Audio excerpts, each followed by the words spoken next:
So in junior high in 1960, I'm in 7th grade, and 60, 61, somewhere right around there, this guitar player called the King of the Surf Guitar showed up for one night. He played at the Corona Armory. He was kind of scouting out to see if that was a place he could have dances, but the Hispanic Mexican guys didn't like him there, and they sabotaged his band. So he later moved it to the Riverside Armory, and that's where Dick Dale held court every weekend. And I was there religiously. I was the first in line to give his dad, Mr. Monsieur, that $2 to go in there and dance. So I lived to dance, I lived to surf, and that was pretty much it. So practice dancing. So the dancing helped me in the smoothness and style of surfing, helped me get that flow. And it was at these dances that I met Rod Piazza, my lifelong friend and harmonica guru, my teacher, and quite a few other people. And they threw me into a very advanced crowd. You know, I'm just a little dweeby 7th and 8th grade kid, and puberty hasn't hit yet, and and these girls are all having sex, and these guys are all having sex, and so I got thrown into a fast crowd kind of fast. But they were all good. It was all good, clean fun, I guess.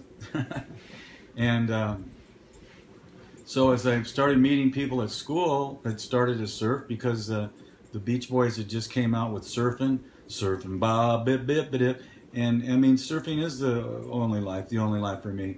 That became my motto for life. Surfing is the only life for me. Now surf with me, ba bip bip bip. And that's just what I wanted to do. I wanted to ba bip bip dip dip dip dip as much as I possibly could. And so I obviously I wasn't driving. I was only 13, 14, 15, right in that age. And so I met older guys and other people and adults would give us rides to the beach. And so every weekend I was at the beach, you could be sure. I made sure I got a ride somehow.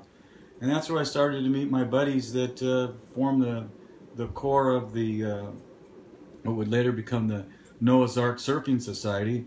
We got so bummed out at the jerky people at Doheny and Killer Dana that were just shoulder hopping you and not giving you a chance to, even if you could surf like not that good but well enough and you're already up, they wouldn't even look back. They'd just hop you and cut you off. They just thought they were older and thought it was all funny. So we moved on down south and found a place they call Ponto, but back then it was had these huge cutout, these big like billboard sign cutouts of pairs of animals, a pair of giraffes, a pair of zebras, a pair of monkeys, and it was called Noah's Ark Trailer Park. And it was just, they had these concrete slabs built right on the sand, right on the beach. It's like something you'd see in Mexico, but not the United States. And so we just started surfing Noah's all the time, and Noah's was really a good shore break, as good as Newport ever got, better sometimes, and we were the only guys out. We were the first crew to regularly surf there, and I learned to surf real fast surfing there. I got pissed at Doheny. I'd show up and then these guys are terrible. But I learned to surf. I got so good that pretty soon I was getting all the waves I wanted because they had to give them to me. I was just, I'd learned to do it. And so in every generation, there's the Grimmies that come up and they supplant the guys that think they're the big cheeses on the beach. And the big cheeses on the beach at that time were not that good as surfers. Now, there were some that were good. My friend Daryl Diamond was a classic style. May he rest in peace, Daryl. And Raymond Patterson, Danny Estrada, who was always a good guy. Raymond, always a guy, took me under my wing, and he took me under his wing and helped me surf. May he rest in peace. And Raymond was a classic Hawaiian, and as I say, my brother-in-law Bruce Bett taught me how to surf, but it was Raymond that taught me that Hawaiian wide stance. And Raymond was just an amazing surfer. And those big south swells that would happen in September, long before the harbor was there, he would fade left on like a couple foot overhead wave and skim across the top 6 inches going left, and then reach down, grab his hand in the wave, and snap this, just a complete reversal of direction and energy and inertia, and be from going left, he'd be going right, and he'd kind of hop up to the nose, and he'd get right on the nose and go flying. And it was then I fell in love with nose riding, and I realized that Doheny was a wave made for nose riding.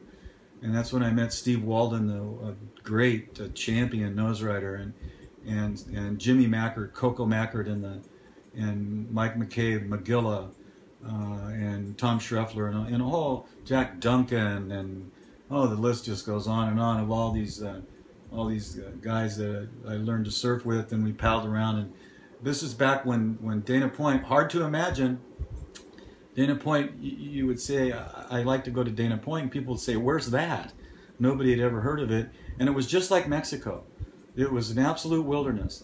We would camp our van on the top of the headlands that's now carved away to make the Golden Lantern Street that goes down into the harbor. We would spend the night in our vans up on the cliffs. There were no cops. You could shoot guns. You could shoot firecrackers. You could drink out of glass bottles. You could build fires on the beach. I mean, there was nobody there. There was just simply nobody there.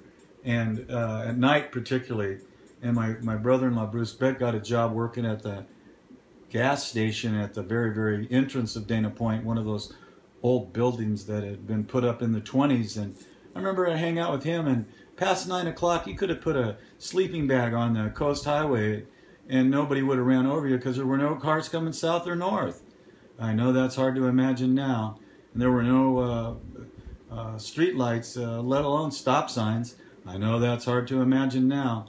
And there were no houses, no terraces of Salt Creek built with all these $1 million houses. And it just was like being way down in Baja, Mexico somewhere with really good surf. I'm